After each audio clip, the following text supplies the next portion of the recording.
Saviors. I'm excited to be back again. Our meeting moved from weekly to monthly. So it looks like a lot of our people became relaxed. That's why it looks like the house is scanty today, right? Do you guys want us to move it back to weekly?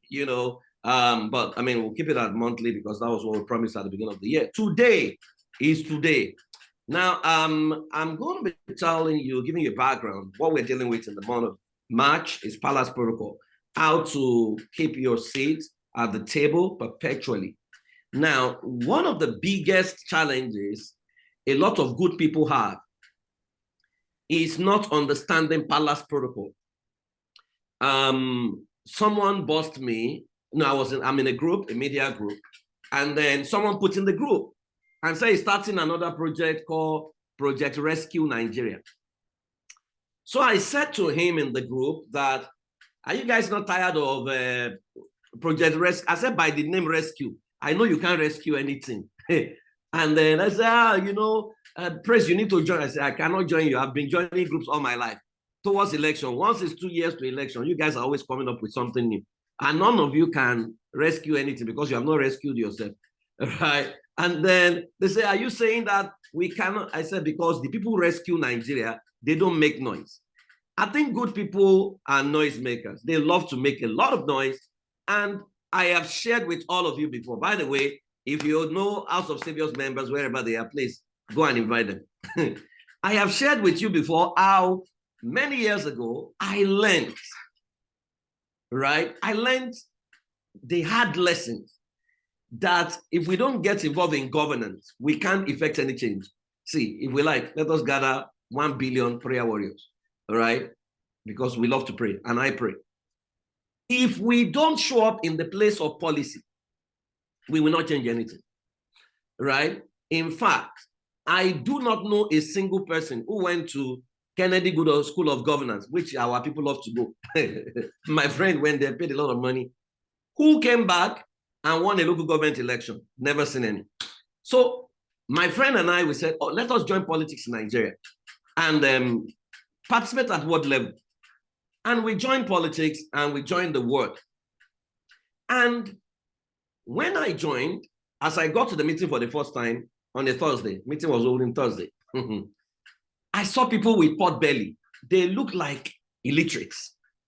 I was like, these are the people that control our world. In my mind, I was very arrogant and upset, right? Please listen to this story before I bring in our guest. And then in my mind, I was saying in my mind, look at these useless people. Look at their pot belly. These are the ones controlling us. So as I got there, they say, Alakowe. Alakowe is a learned person. Can you help us take a minute of the meeting today? So that was the first task they gave me. But then we had to read the minutes of the previous meeting. As we were reading the minutes of the previous meeting, one of them, a lady passed by, and one of them just said, can you look at the back seat? Look at the backside of this lady. And then everybody joined the conversation. And for the next 1.5 hours, I kid you not, that was all they talked about. That was end of meeting, day one. I was upset.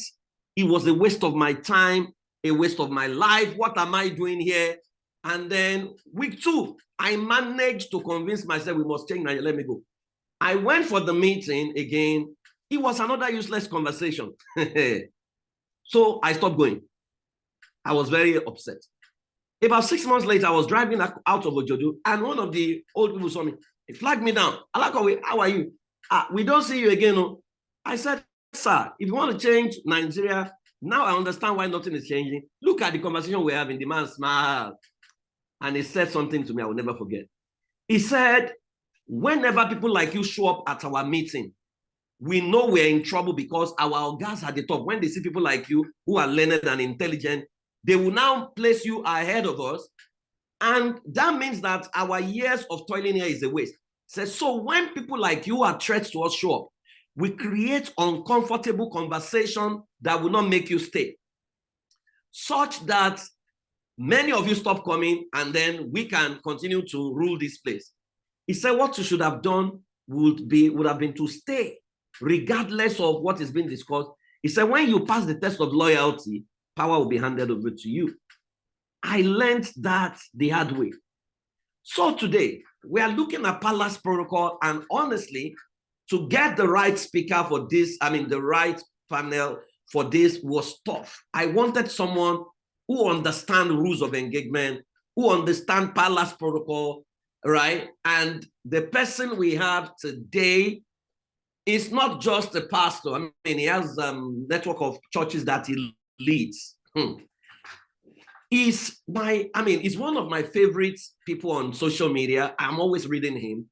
I'm always listening to him. I love him, even though he supports a team that is my enemy, but I love him, right? But it's not just a pastor. He's one of those pastors that when it comes to Bible teaching, you can literally doff your heart for him. He doesn't fight. He will respond scripturally. But then he has the political side to him that it's very rare that someone will support a candidate with his full chest. In this era that everybody is hiding, I don't want them to associate me with this person. He does not care, right? And for me, I love authentic people. I've been instructed. I remember during election, I was supporting someone else. He told me, said this person, he will come Todo. I was like, no. During primary, he said this person, he's not going to even be second position. He will come Todo. And that was what happened. I was like, so election day, I went to support another person. I said, we must change that. He said, this person you are supporting, he will come Todo again. I was like, it's a lie, Jerry. You are boboing us. Election time again. Result. See, after those two encounters, whatever I said to me politically, I don't argue anymore. So, guys, House of Serious, let's welcome Pastor Olusegun Onoyinka. Edmond, you're welcome. How are you, sir? Thank you for the privilege. I've actually been listening to the entire meeting, and wow. I want to first of all, I appreciate what you have put together and everybody involved. The objective is quite very good. I went through and I think of course you are trying to do to Christians something that would have been unholy a while back, to get Christians to you see Pastor Bojuda says it, to have contact without contamination. Yeah. And I think that is a key element. Well, I'll first of all share a story, and it's a story from the business world, because I also function in the business community. Thank you again for the privilege. My name is Onoyinka Olusegun. I am from Ososa, Ijebu, Ogun State, and I think that's all that I need to hear. I don't want to speak about what you mentioned, because we have a contest in the next few hours. So myself and yourself. Let's keep that away from. I actually just insulted your people in church now. I'm sure they're looking at me in one eye. We're talking about the authority of the believers. So I said that God has put us over devils, including Man U. So they looked at me one eye like this. So I remember the story. One of my mentors, who happened to be a son to the late Prime Minister of Nigeria, one time we were traveling, and we went to about 4 nations across West Africa. So I noticed something. He always had leverage with the presidents. Then, of course, many of them are military rulers. And by the time he got there, of course, the first thing was that I saw 2 things. He was a medical doctor and scientist, and also an entrepreneur. Then they had the background of the son of a former prime minister. And by the time we got to those places, it was like taking, let me call it, he was retrieving credit, let's say debts that they owed his father, in the sense of certain things the father, I'm talking about since 1960 something. They were now paying it back to his son. So that was the first thing, that life runs by legacy. People, there's a continuity in life generally that you can't take away. then what sustains legacy is actually your present level of development. So the son of a prime minister is not strong enough. He now had to be a PhD holder, apart from being a medical doctor himself, and quite vast entrepreneurially. So he was able to open the door with a past credit he was calling, then a present tense value he was adding, which was he himself had become an institution of the sort. So we're able to walk into like the theme of this engagements is palaces. I mean, Guinea, Conakry, here in Togo, just about here. Ivory Coast, those are the three I remember vividly how we engaged. And we didn't go through any minister, we went straight up. And they were always talking about his dad and certain things he also did. So, and that opened us up into many things, business. We went into Zambia as well with that kind of leverage. So he's my mentor. He's a Muslim, and he's my mentor. And I just saw two things there. There is, of course, there's the advantage which we call grace as Christians, but there's what you must also put on the table. You must add to it. And it's very critical. And I've seen that happen. I tell people who work for me in the sense of companies, I say there's competence, there's opportunity. Some people have competence, they don't have opportunity, and they will toil, yeah. But when you have opportunity with no competence, you'll be worse than somebody who was competent with no opportunity, because you will ruin it, and of course, might acquire, a greater level of, should I say, burden. So coming to what we're discussing, which is basically the political space and governance. Interestingly, I've had to say this in my alumni group. I belong to the GCI Government College Ibadan Association, and we get to have these engagements every day across the board, because now we deal with people who left secondary school in the 1940s, 1950s. And I noticed something, and basically it had to do with an apathy towards political power, and also virtue signaling, which is I'm better than those in power, that kind of ideology. And those two things, usually you have Christians also battle with the same. I'm better, I'm better than, and then you look at the fact that it's almost like anybody who engages in politics and power might be corrupted and all that. And we throw the word corruption very easily. And I think that our definition of corruption has been foisted on us by the West. I call the West the most hypocritical part of humanity. And they talk about it, corruption. And we gawk it very easily without necessarily looking at the details. So having said that, what now gets me concerned is that after we have properly demonized those who hold political power on our behalf, who should naturally be our servants, as we say, we now start to look for policy changes. And I'm wondering, we should wake up and smell the coffee. Policy comes after politics. True. They're not even twins. One births the other. It's not like they come together. No, the politics is first played, and then you now have what you can call the policies. And what is politics? It's just interactions with people, basically, where you are able to aggregate interests and able to nil off what is not profitable for now and what's profitable later. It's just it's like a science itself. Now, what Oga Praise was telling us, PF, as we call him here, what he was telling us about the elections, it came out of years of arithmetic. It's not, and I personally, I was engaged in the sense of I got people involved. We went around Nigeria, we did our work, we did our homework. We're able to, go. I think my team visited 30 states in Nigeria. Off record, not in the media, nothing like that.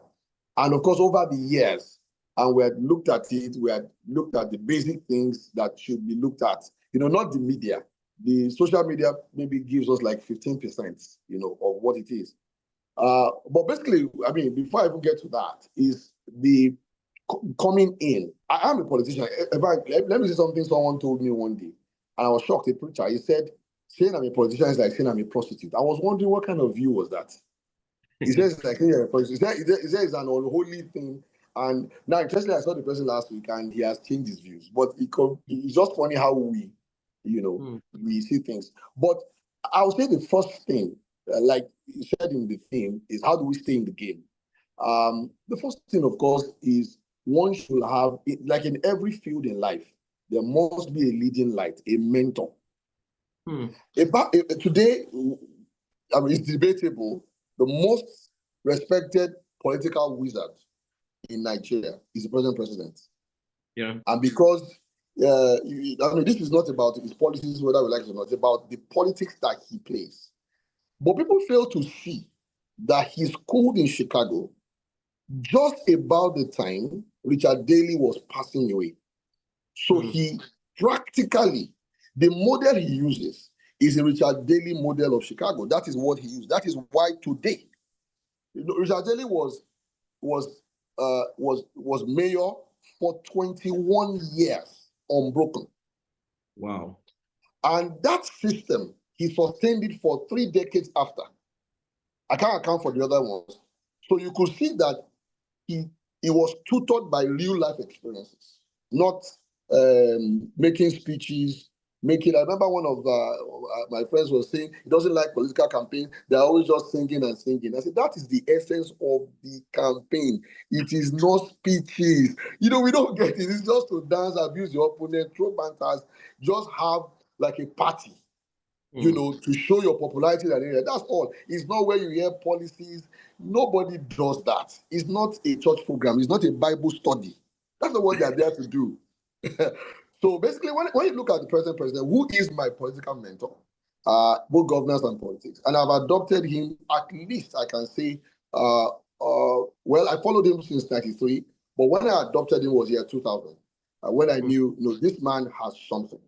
And by year 2003, when I saw the way the master stroke he used to retain power in Lagos, I told my dad, I said, this man will be president. He said, what did I see? I said, there's something he has just done, and which shows the power of his own conviction. And there's some luck in it, what you call grace, but there was that level of a bit of political calculation. Because if Lagos had been gone, there was no way any party would be strong enough to get to the center. So that's a bit of calculation. But like I said, he definitely took mentorship from Richard Daley, which is important. You cannot be, I tell them in church as a pastor, don't make me your mentor in a field I don't know anything about. Look for a mentor in that field.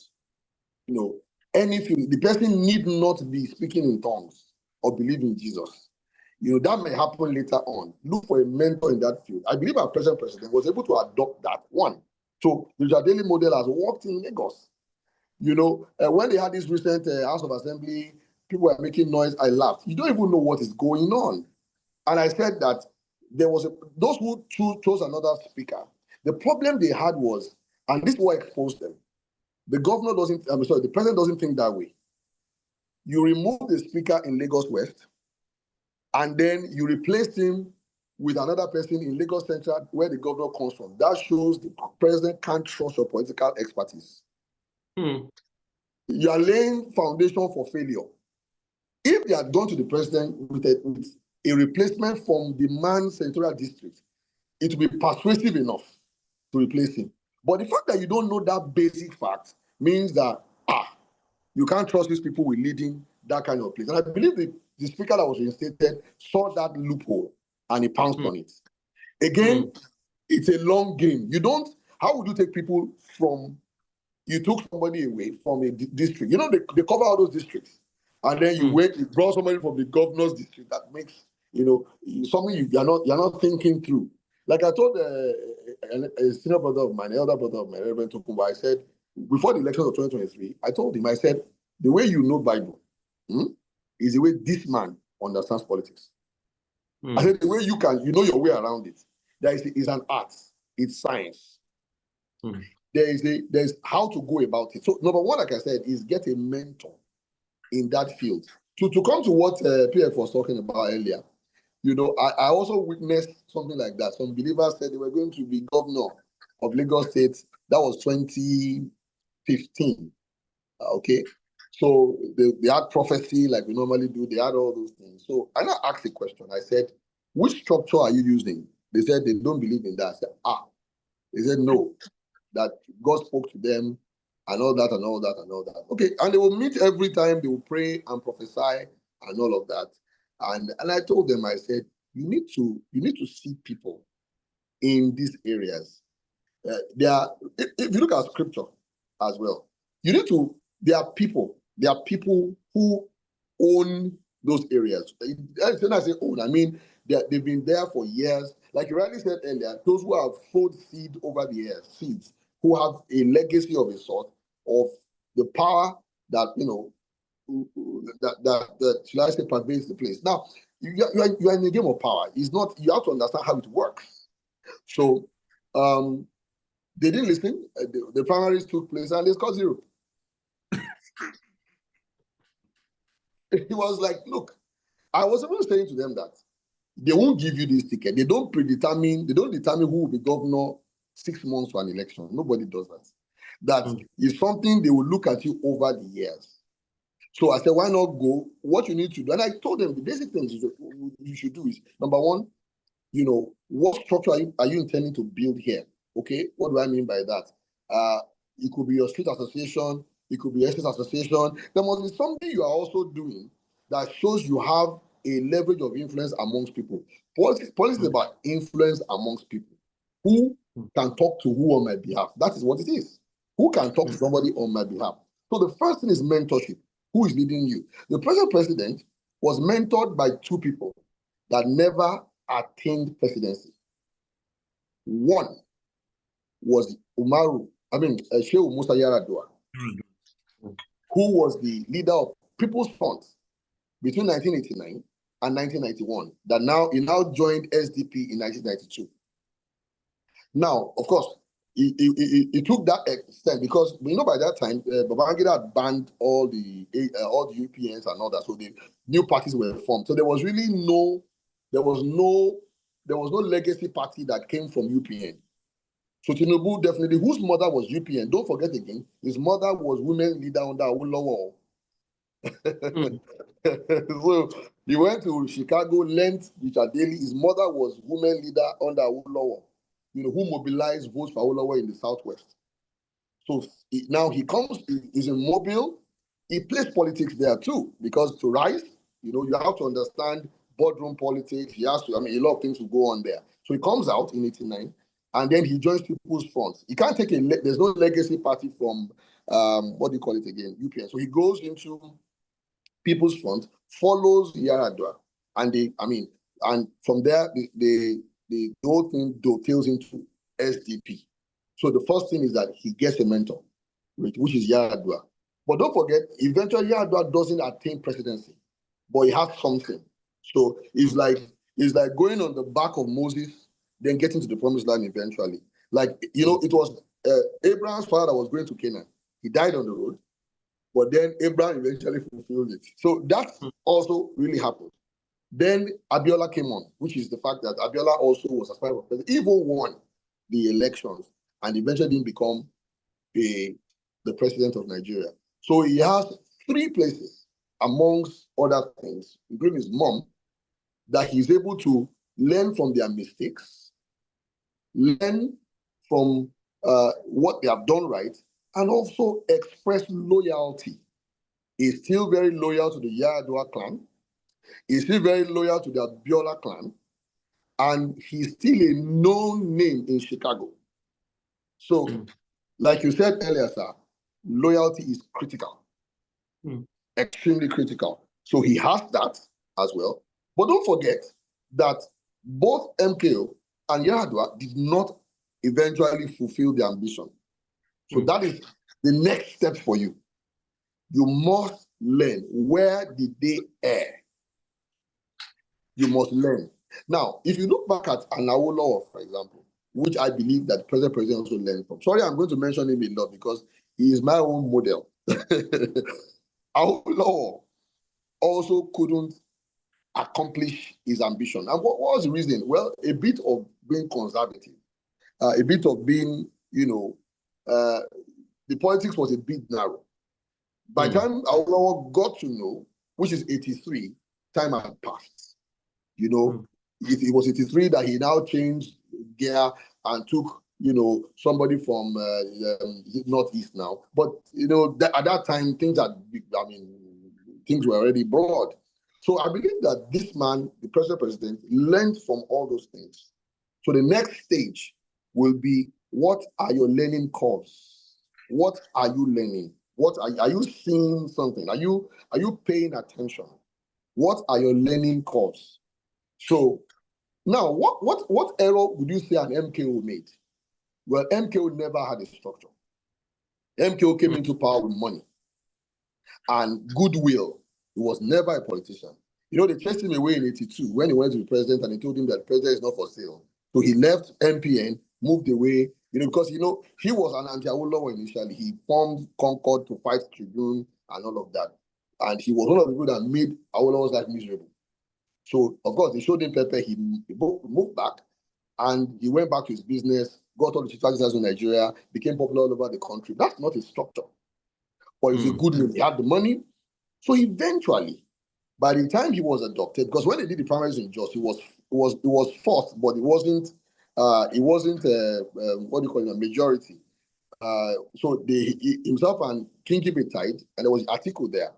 So it was now an Adedibu who had to now go on his behalf to beckon on the Yaradua to allow Atiku's votes to come to him. That's how he became the presidential candidate. Again, we're going to talk about that negotiation.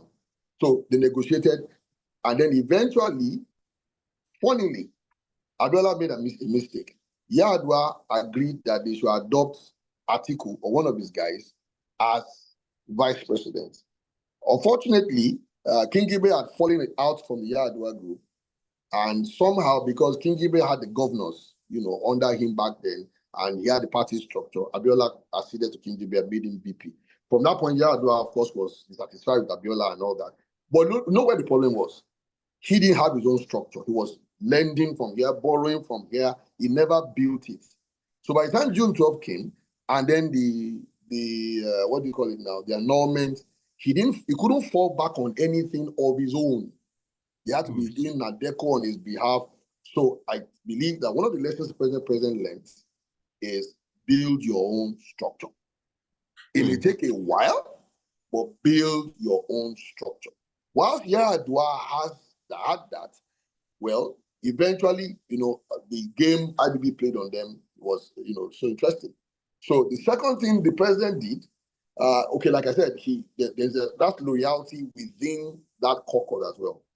Now, for us as religious people, we may find these things looking distasteful. You mean I have to go and negotiate where it's power?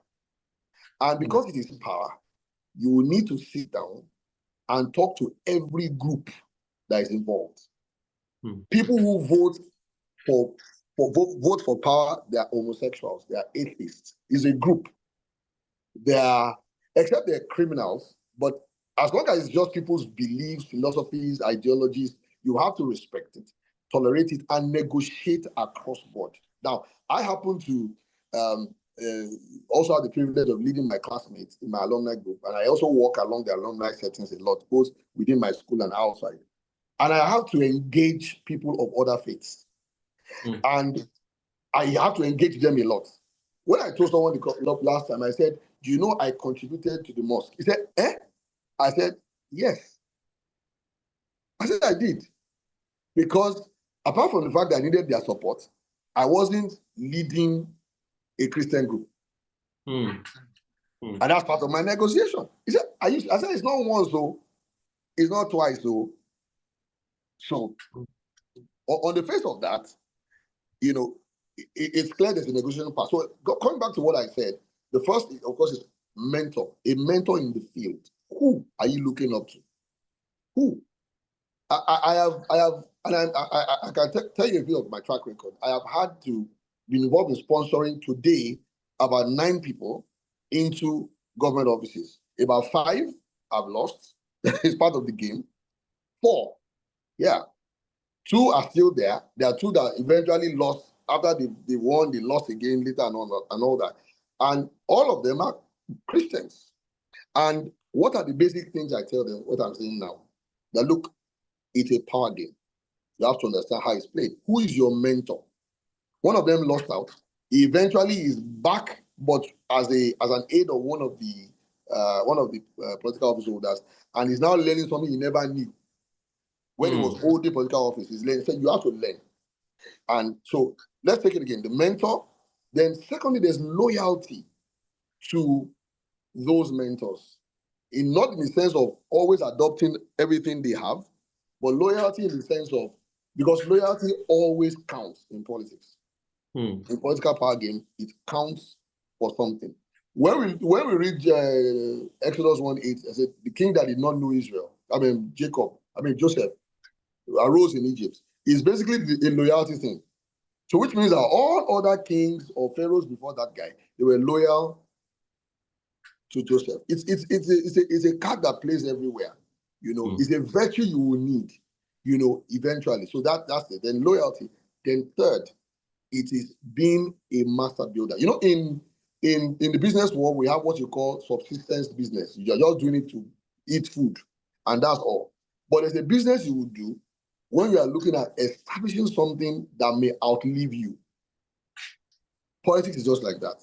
You can do, let's just contest. And I think that's what many of our Christian brothers try to do. They just jump into it. They make noise, and they like you said, they're afraid they will come back another 2 years and start making noise. What about the patience of building and seeing to it that there is a structure?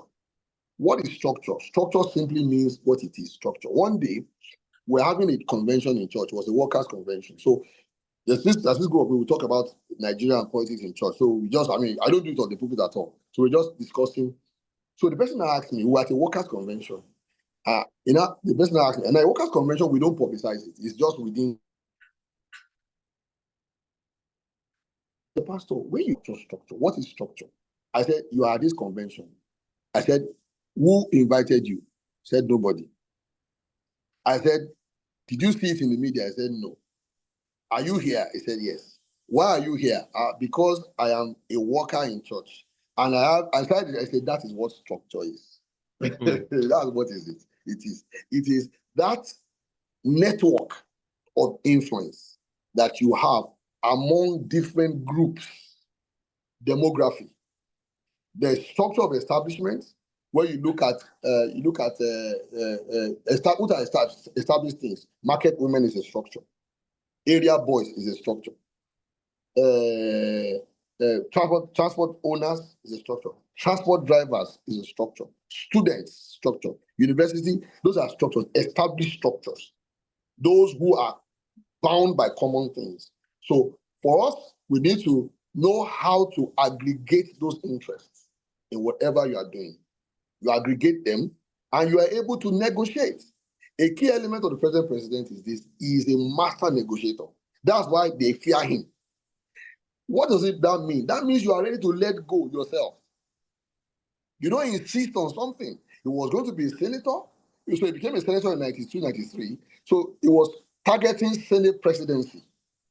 But he now saw that if he becomes Senate president, Abiola can't get the tickets. So he moved away from Senate presidency, but he got chairman of appropriation committee, a very powerful committee, which was very influential. Again, in 2007, he wanted to go to the Senate, but Ganiyu Solomon was going to be a problem for him. Who owns the old Central was under Ganiyu Solomon. He was very powerful. He gave Ganiyu Solomon the ticket so that Fashola can be governor. That is negotiation. It's not money. It's not always money. Of course, money has a part it plays too, but it's not always money. So that comes to the next thing. Your skills of being able to build a structure is based on your ability to negotiate.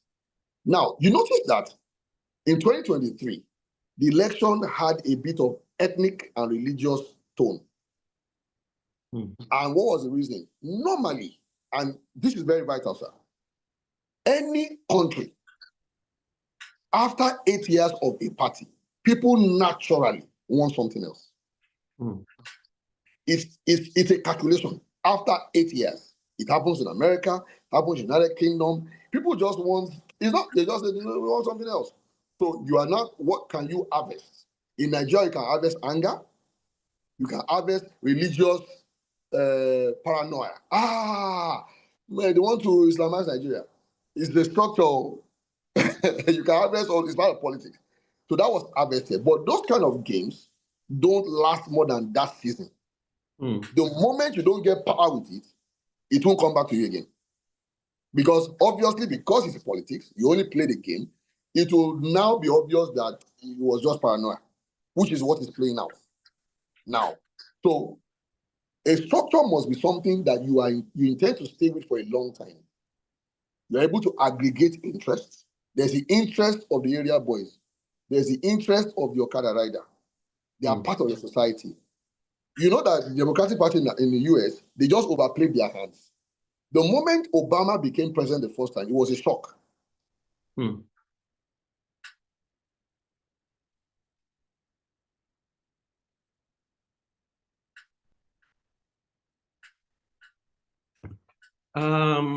Looks like Pastor Ninka. Can you hear us, sir? Looks like a network is a challenge. Guys, are you learning anything at all? Can I see your comments? Are you learning? Are you learning at all?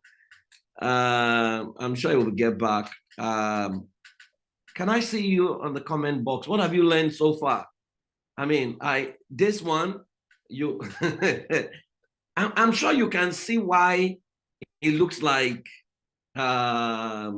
we're just kidding. It looks like we are deceiving ourselves, right?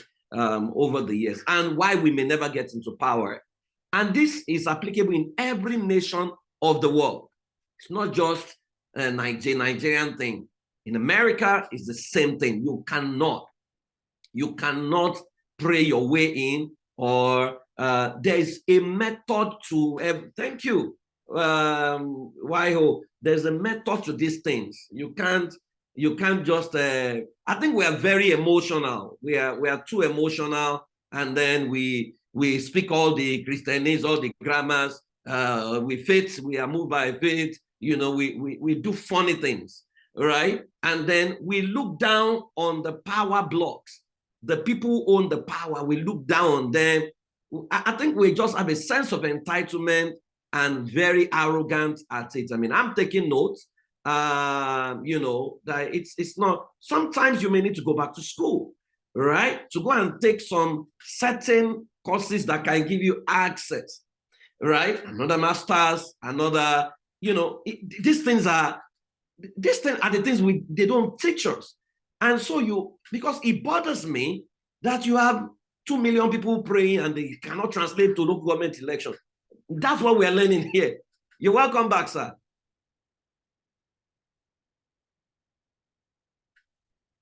You need to unmute.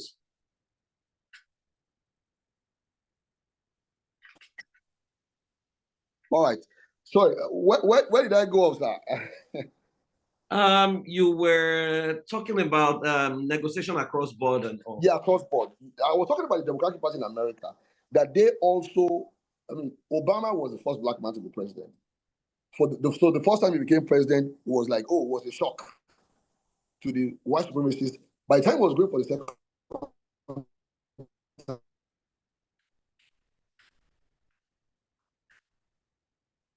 network. Oh, wow. Network is not. We can't.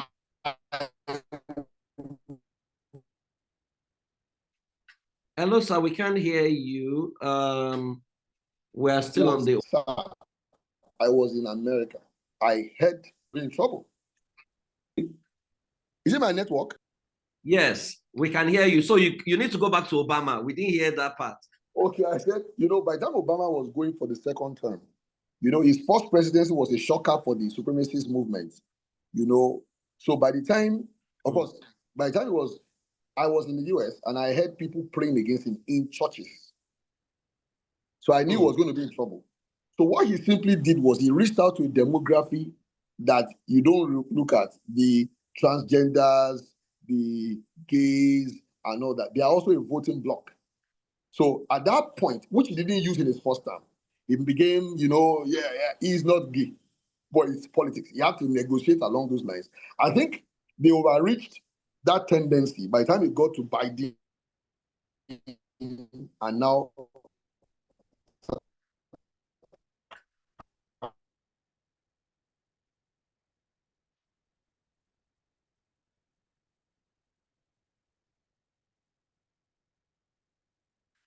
Okay.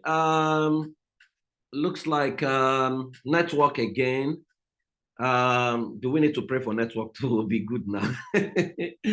But I mean, I hope we are.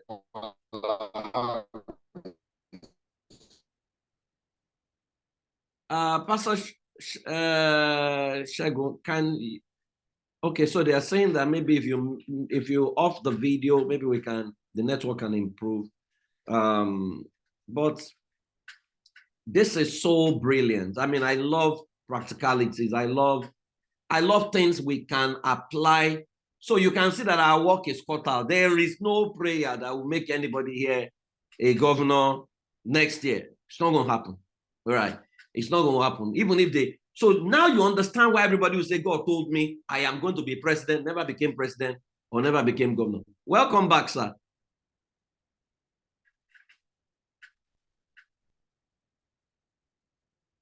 You need to unmute. So I was saying that Obama wasn't a gay, but he had to negotiate with gays. You have to. It's not about, you see, negotiation is different from your conviction. It's about getting to your goal. That's what it is. So, and because you can't have policy without politics. You can't. The politics will come first. I mean, if you celebrate a Joseph in the Bible or a Daniel, well, they were able to at least relate with people. They were able to stay with others. They were able to engage. They were able to say things that people can learn from. So that negotiation is critical. And in building a structure is a long-term thing. I was with someone again, a preacher, and he wanted to occupy a political office. So he was going for governor. I said, emoji, governor. He said, yes. That I believe this is the time, this is the moment. I said, I said, it's not time or moment, though. I said, okay, do you know this person? He said, no. Do you know this person? He said, I don't need people like that. All I need is the support of godly thinking Nigerians. Oh, my God. So he now started doing poster. Poster is nothing. In 2014, Atiku's poster was all over Teslim Balogun Stadium. Overnight, Buhari's poster got there. Buhari won. It's not poster. It's who is going to vote and all that. So negotiation skills is what will make you build a structure. And of course, along the line, your ability to lose to win is critical. You must know how to lose so that you can win. Because if you don't know how to do that, and I think that's something I tell parents, you need to also teach your upcoming generation. Failure is part of life. In failure is a curve to learn how to do it. You know, this president was aiming for 2011, then 2015. He knew how to backtrack when you know it's not yet time. 2011, 2015, they even came to him in 2019. He waited till the time. And what was the key moment? The key moment where the indices were favoring him. The indices were there. It was clear to all of us. In fact, if you listen to what Dele Momodu said that if he gets that ticket, he will win. So it's calculation. You can sit back. Now, people tell me 2023, blah, blah, blah, blah, blah, blah. I predicted to a group of my friends. I said, go and look at 1979 elections. It will reflect in 2023. Anybody can go and, I said it in 2022. I said, go and take it. And what was the thing? There were three major candidates. It often doesn't happen in Nigerian elections. Obafemi Awolowo, Shehu Shagari, and Nnamdi Azikiwe. It replayed itself in 2023. I said the only difference now is that Bola Tinubu has reached out to the north, something Awolowo never did, and that will be the edge. I said you will see a balance, but the person who will win is somebody that can be second in most places and first in his key areas. We predict that also happened. So it's about that networking skills. your ability to negotiate, and of course, like you said earlier, don't play Puritan on anybody. Don't play Puritan on anybody. Your conviction as a Christian should remain in your conduct and attitude. It's not a flag. It's not a badge. It's more of your attitude than your speech. Let's see it in how you are able to help society, take care of the poor, not in mouthing the fact that, yeah, I'm a Christian. Because I'm a Christian, we should take power. Nobody's going to give you power that way. Nobody gives you power because you threaten them. Nobody gives you power because you are religious or because you are pure. Power, like my mentor would say, Asiwaju Bola Ahmed Tinubu would say, power is negotiated. It's not served a la carte. It's not a buffet. You have to go for it. It's like you go for it. And what does it mean by go for it? It's not saying you violently take it.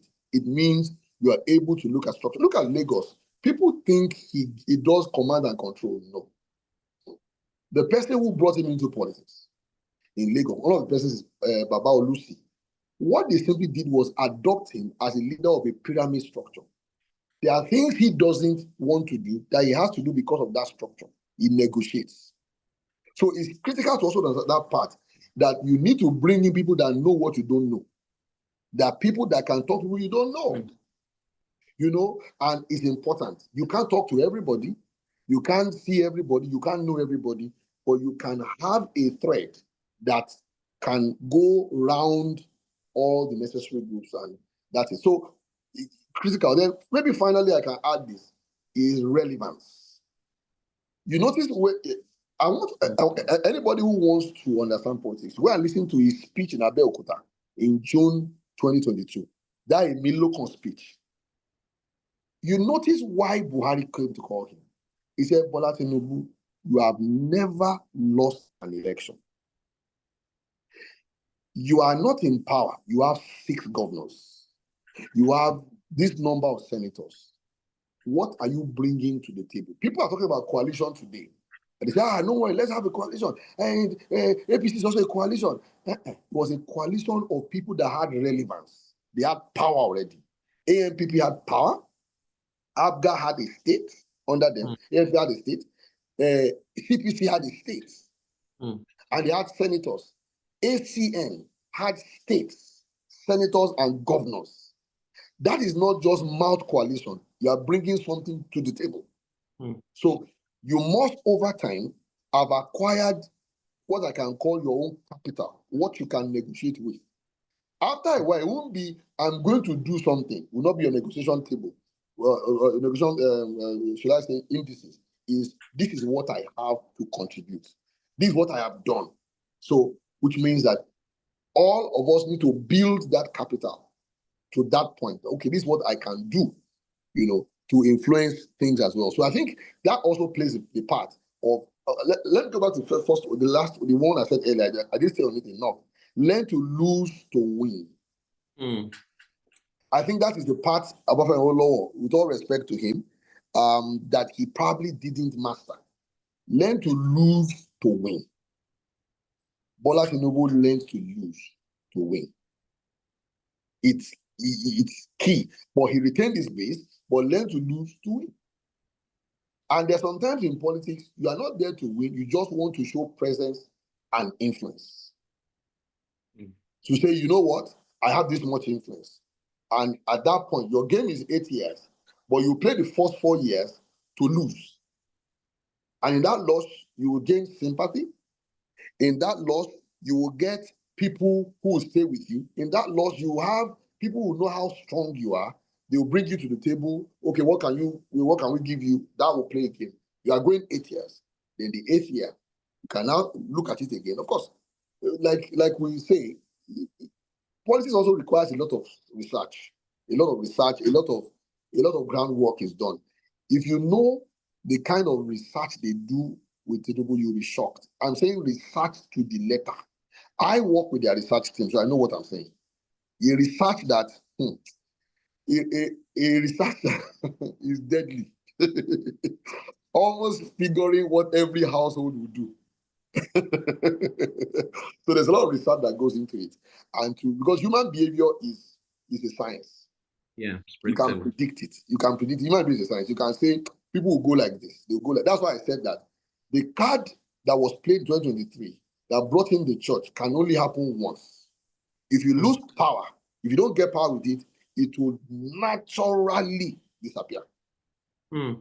Because it's an emotional thing. And we are all emotional. All of us are emotional.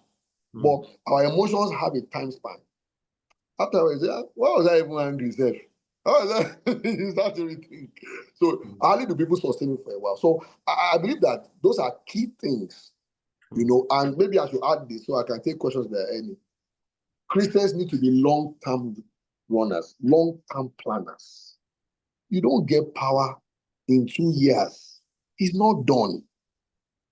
It's not done. Is look at Donald Trump. He had wanted to be president while he waited. Don't mind my own. He waited till there was a woman on the ticket. I'm sorry. Don't mind because I'm anti-Trump. Don't mind me. But he waited. And this time that he came back, I don't like him as a person. Not that I hate him, but he's a legend. And you must do that in point. You must recognize feat when they happen. Don't give the excuse he was rigged into power. All those things are for losers. Rigged into power. He was this one. When you start talking like that, you are not going to win anything. Realize your strength and weakness. Learn from somebody who beat you. Don't say, like they say in Yoruba, Omo teacher is a child of the teacher. That's not what happened. He beat you. So that was it. And how did he beat me? I will always say that you don't even rig where you are not popular. Which is the truth. It takes structure to even rig. So, rigging, let me leave that out of the equation because first I look at that as an ungodly person. So, so you need to plan long term and be able to know when to strike. So those are key elements, knowing the moment. Of course, it's a bit of luck. I believe, for example, that the presidency of Tinubu in 2023 had some divine thing. Of course, God doesn't work with you if you have no effort to. I'm just saying that there was something about it that just had that thing. I don't normally talk about that because I feel it's a lazy approach. But there was just something. Why do I say that? Because I know the things that we faced. Because I was in the campaign team. And I know that there was a time, even me, I didn't have faith again. The kind of opposition, from in-house, out-house, around. But the man, again, something that I was a Rentokes, I didn't want to say it, is very positive. He never, ever shows despair. He's an extremely positive person. And for us who are Christians, that's not even difficult for us to be positive. But it comes with a whole lot of background, effort, and all of that. So I think I've summarized basics I wanted to say. Wow. Wow. And when you said the president was positive, I remember that he actually made a statement that, and he said it in Yoruba, that if they defeat me, I'll go back to my house. It didn't, and I contrast that with people who have said, if they defeat me, the baboon and the blood of baboon will spill over. No. He doesn't have that kind of politics. It doesn't. Thank you very much, sir. You touched on a lot of things that, in fact, so somebody said we need part 2. See, you go and act on this part 1. But the first question I'm going to ask is not to Pastor Segun, to Pastor Segun here. I want to ask all of you, how many of you on this call, you are a card-carrying member of a political party? Can you type I?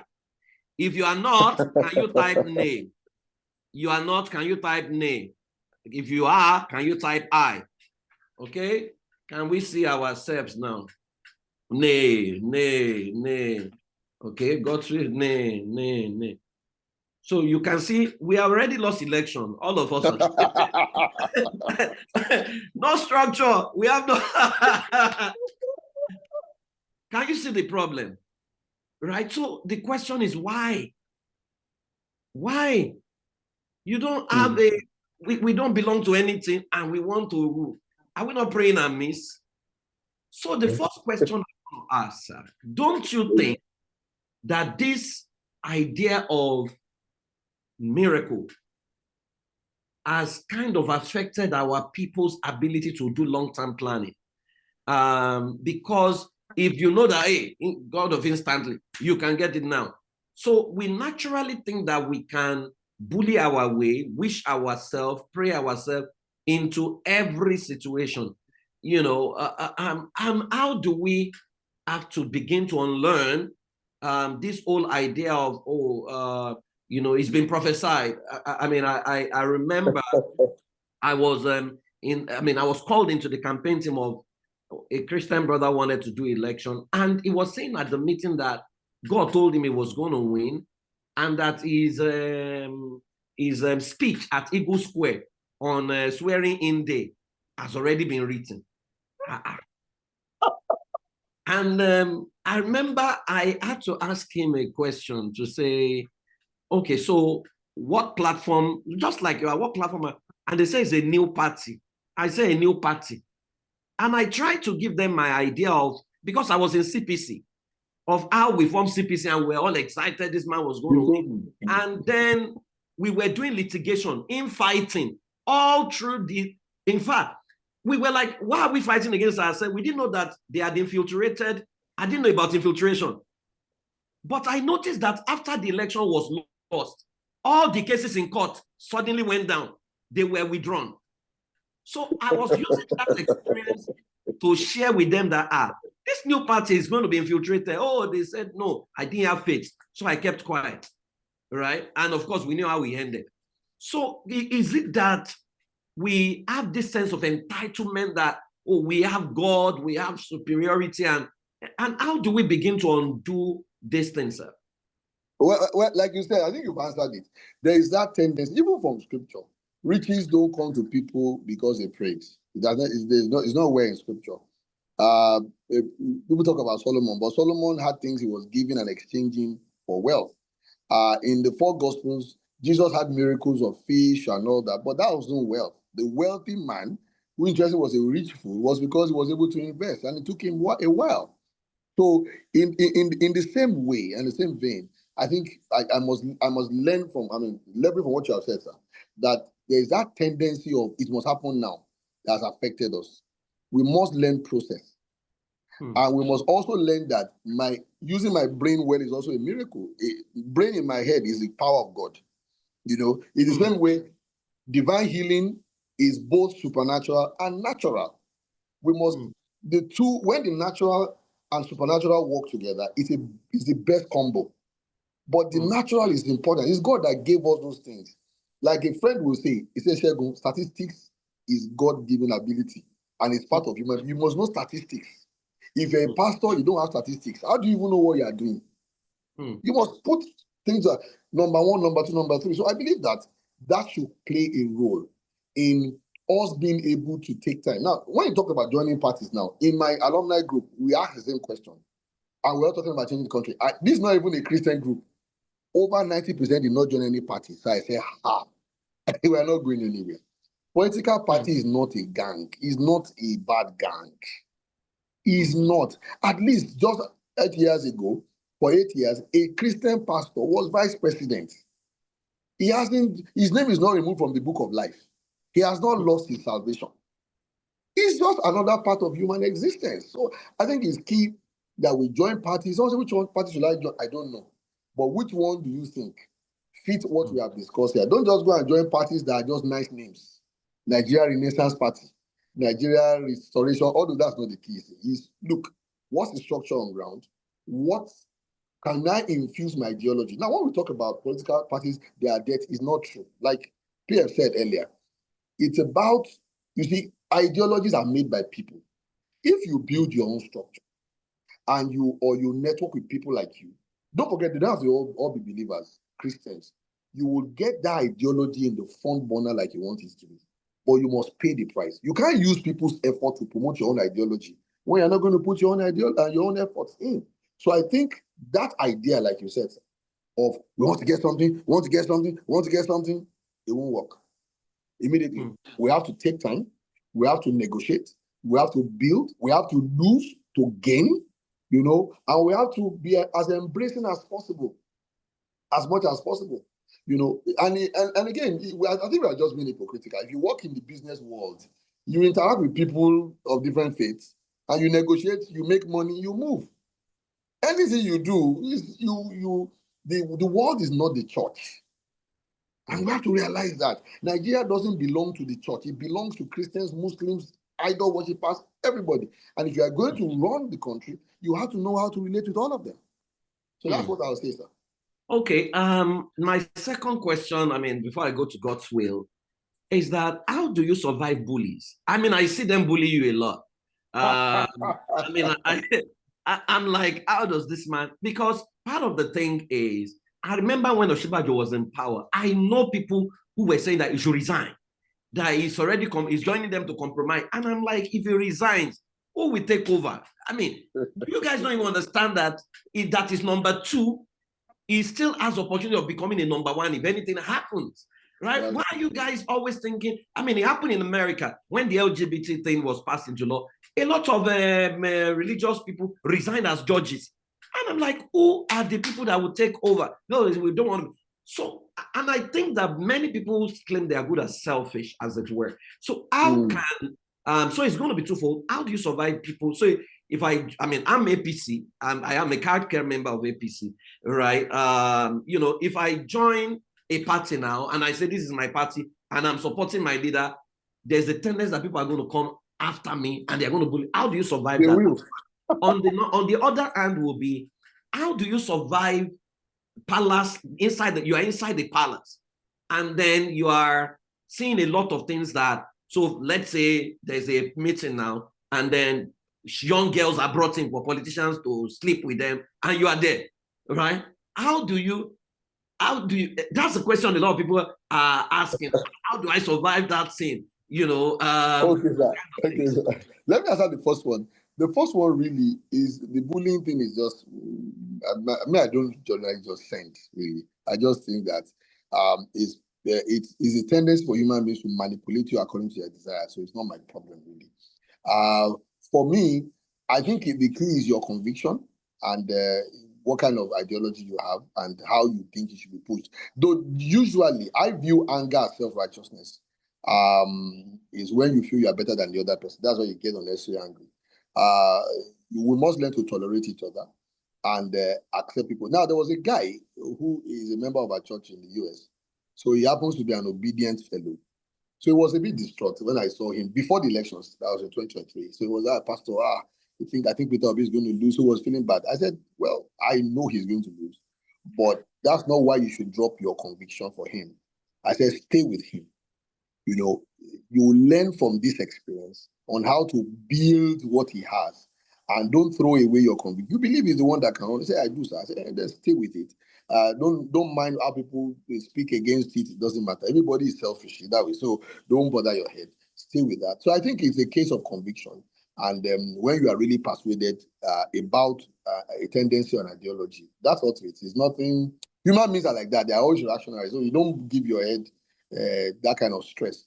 The second one, yeah, now about power, it's the same thing in the business world, sir. The mentors I'm talking about, there are things I cannot emulate.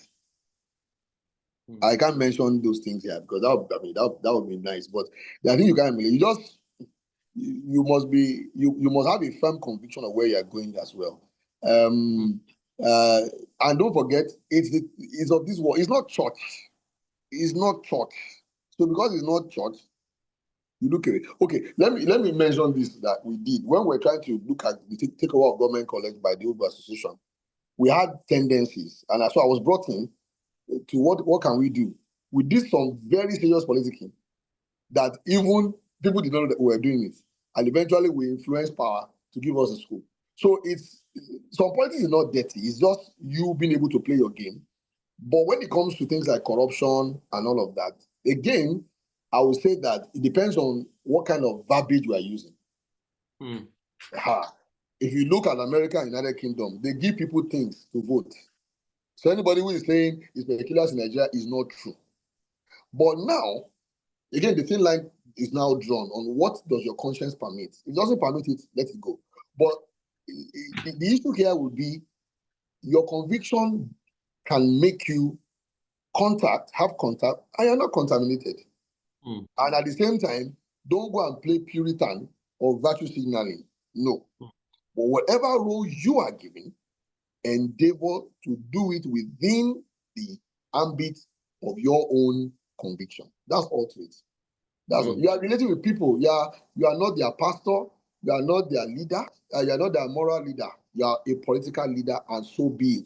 If they are going to adopt you as a moral model, it's going to be from conviction, not coercion. Thank you very much, sir. And you know, sometimes I wonder what a Nehemiah, a Daniel, what they saw in the palace. I mean, because the Persian kingdom was known for sex orgies and all those kind of things. You know, seriously. And those guys still stay in there and they function. Now, and that brings me to the next question, which is a bit of confidentiality. Looks like sometimes our people don't know what to keep away from public. So, for example, you have been brought into the palace, and there's a negotiation, for example, via something, and then you come public and you come and mention it.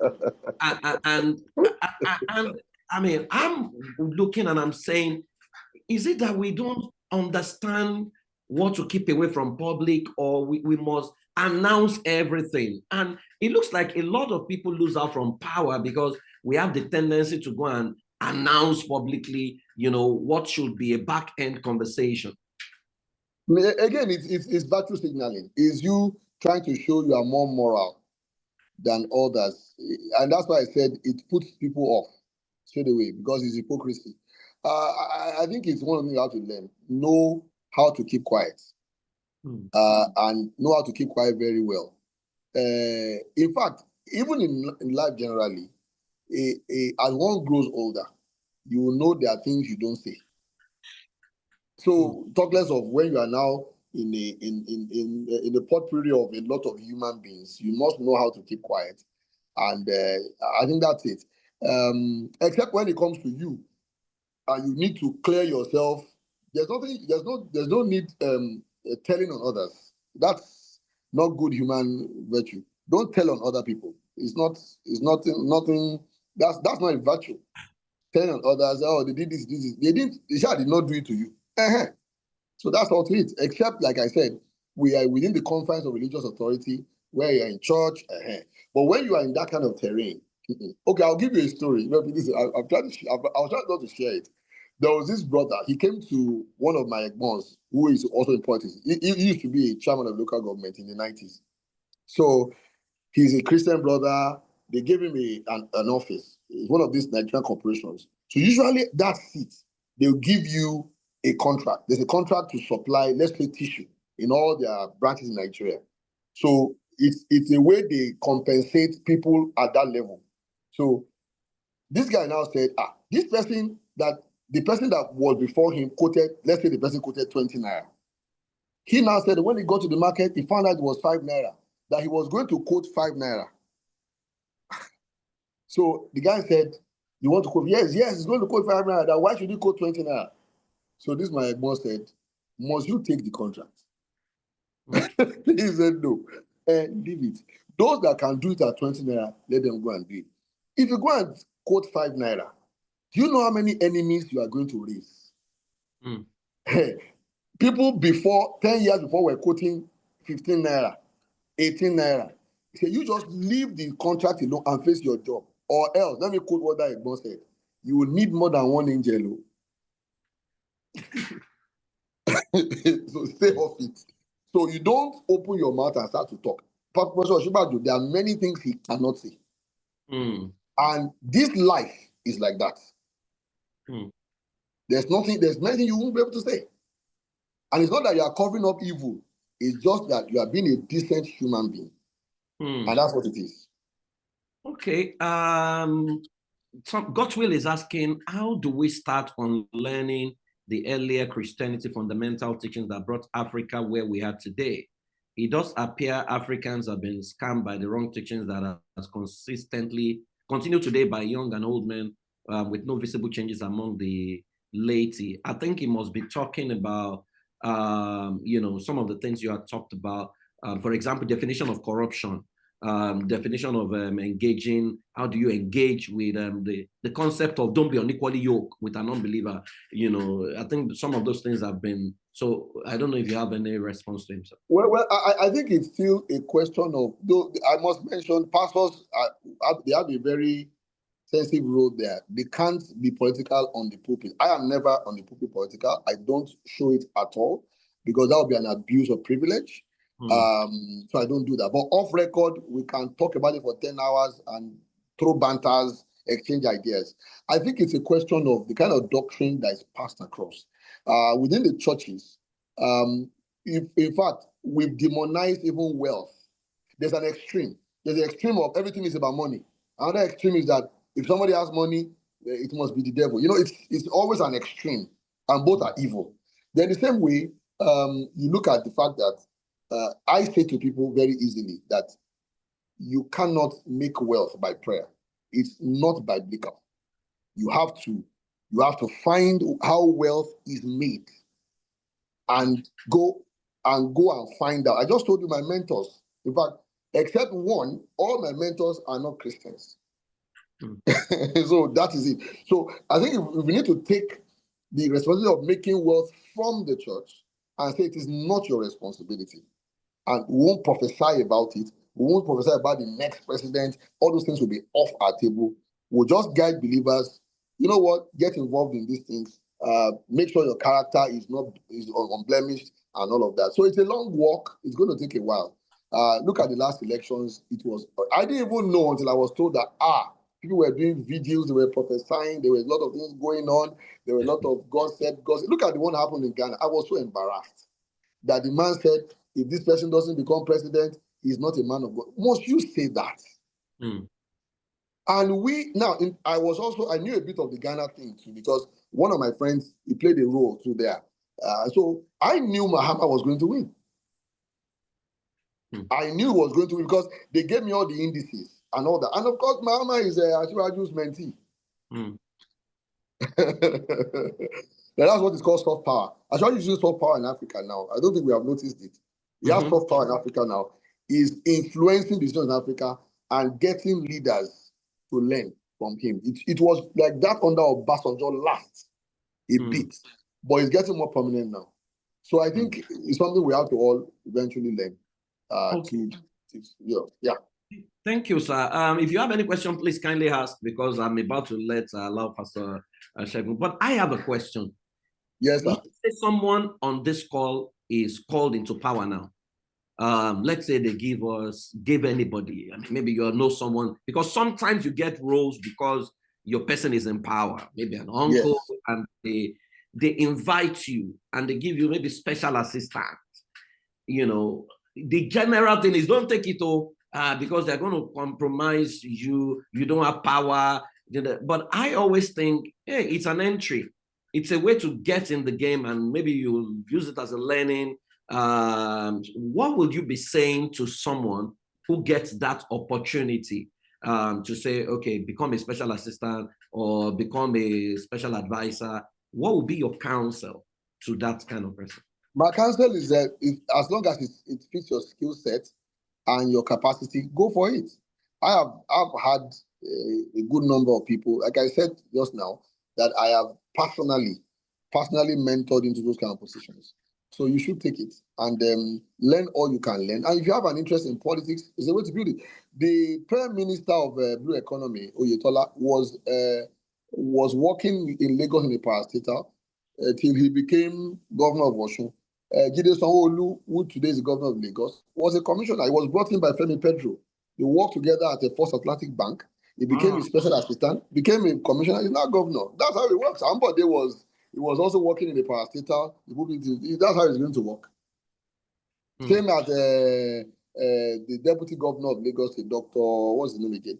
He also was brought from America. He did his PhD, put him in the parastatal, made him that's it. That's how it works. Okay, so go for it. So there are two questions there. What does a lobbyist do in politics? That someone is asking.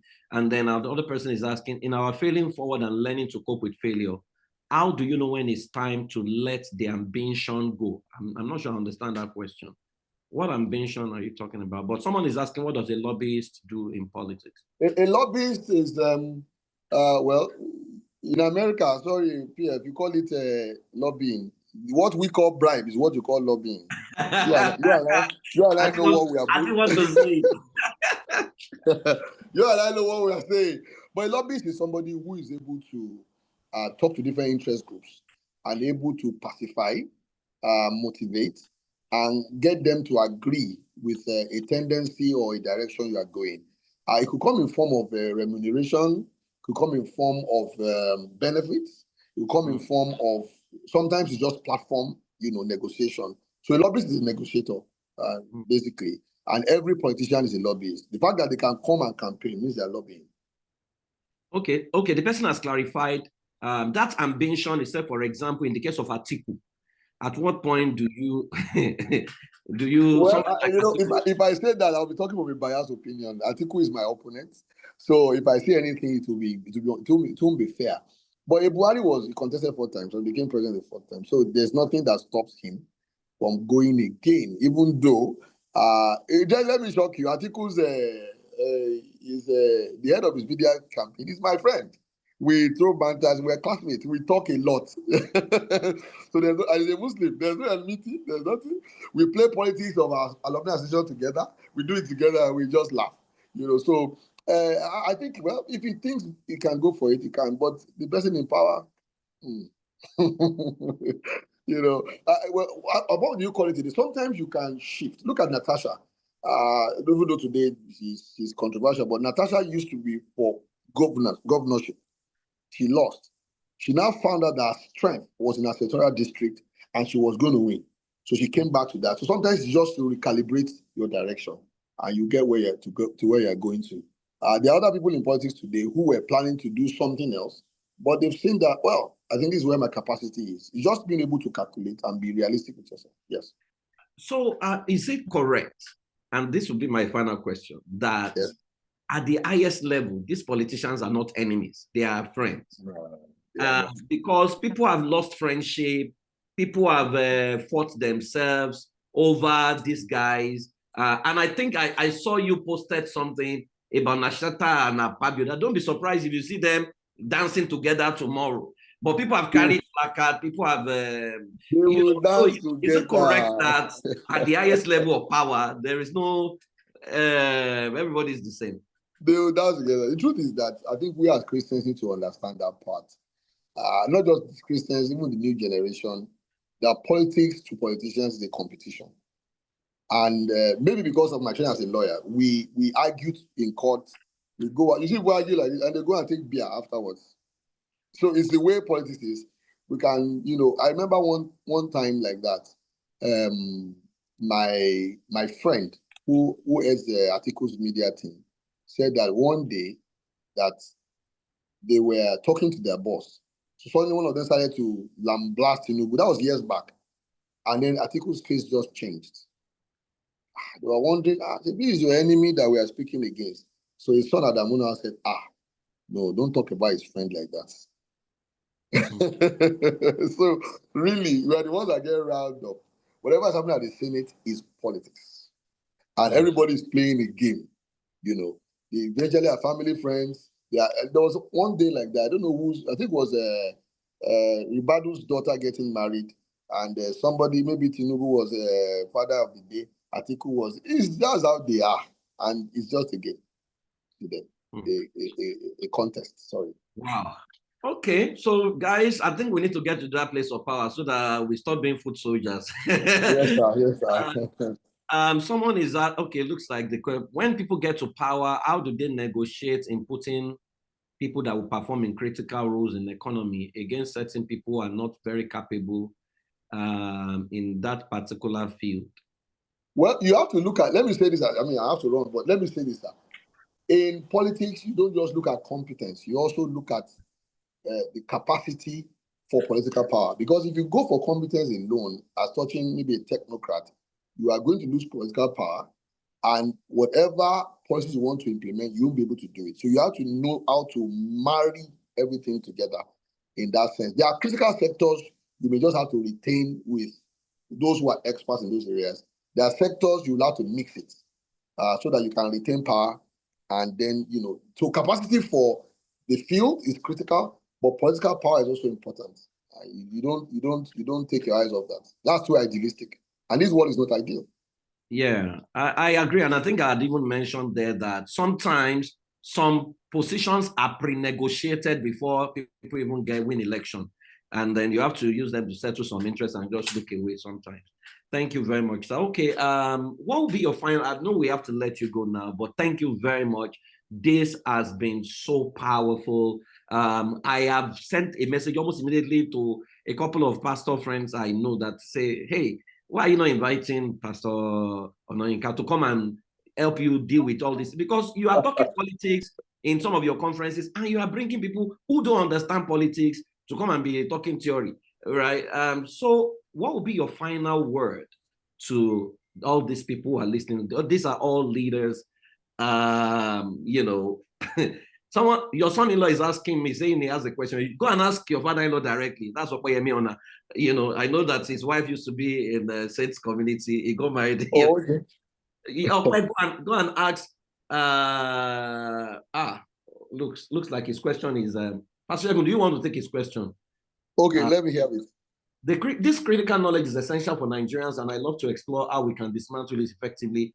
My first question is, what strategy can we employ to get more Nigerians on board with this knowledge and shift our collective mindset? Looking ahead, I'm curious to know your thoughts on Nigeria's economic prospects over the next 20 years, with World Bank projecting a 3.6% average economic growth for Nigeria between 2025 and 2026. I'd love to hear your insight on how the country can build on this momentum and address its economic challenge. That's quite a wide question, but I'll try to say what I can say. I'll say that, number one, I'm a firm believer in what the president is doing. I followed him from Lagos, so I'm not moved. I knew he was going to uproot the foundation and start again. I knew that we had lived on borrowed time economically for a while. We're just printing our notes, and our oil production was going down, and our tax were really deformed and all that. We're just living borrowed time. And I think that he's taking the right steps. It may just need to tweak some things again and again, but I mean, we're on the right. I think if we allow this period to germinate well, and I think the next 20 years is fine for us. I believe the person that would benefit the most from Tinubu's policies is his successor.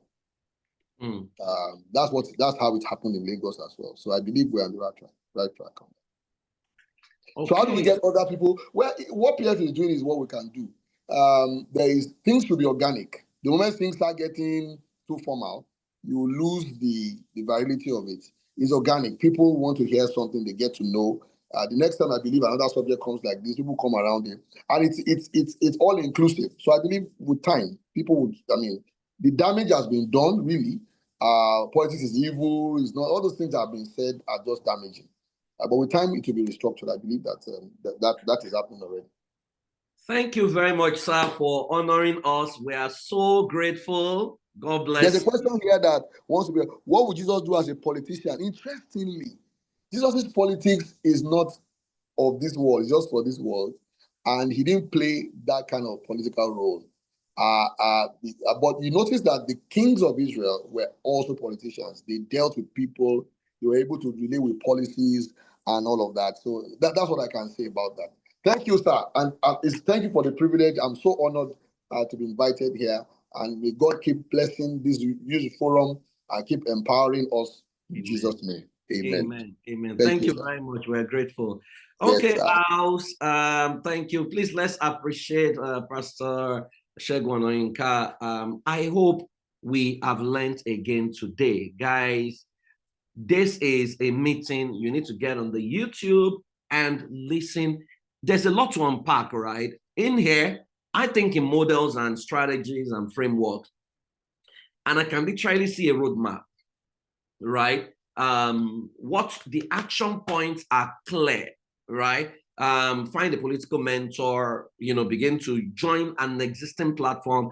I mean, look at this, our local, whatever now. When it's time to, one of the things I have found with good people is that when it's time to put in the shift, to put in the work, we have enough excuses not to show up in the room. But when the thing now lands, everybody's out to enjoy it. We love to claim. We don't like to put in the work. you know how much work goes beneath under for us to organize these meetings, right? And so sometimes we call for volunteers, we don't see anybody, right? And then we want to take power, right? These guys do sleepless nights. 2 a.m. they are awake. They are in one political meeting. I mean, I've gone for a few of them. Sometimes 2 a.m. I mean, I had to see a governor in Ondo State. 2 a.m. was when they called for the meeting that I should start coming. And I got there, everybody was there. Right? So, but some of us are snoring, and after a while, we now say, power belongs to God. Excuse me. This thing does not happen by chance. It does not happen miraculously. There's a process to everything. There's a method to every madness, right? So I hope we will go ahead and implement some of the things we have learned today. I hand over to King's Angel, or who is taking the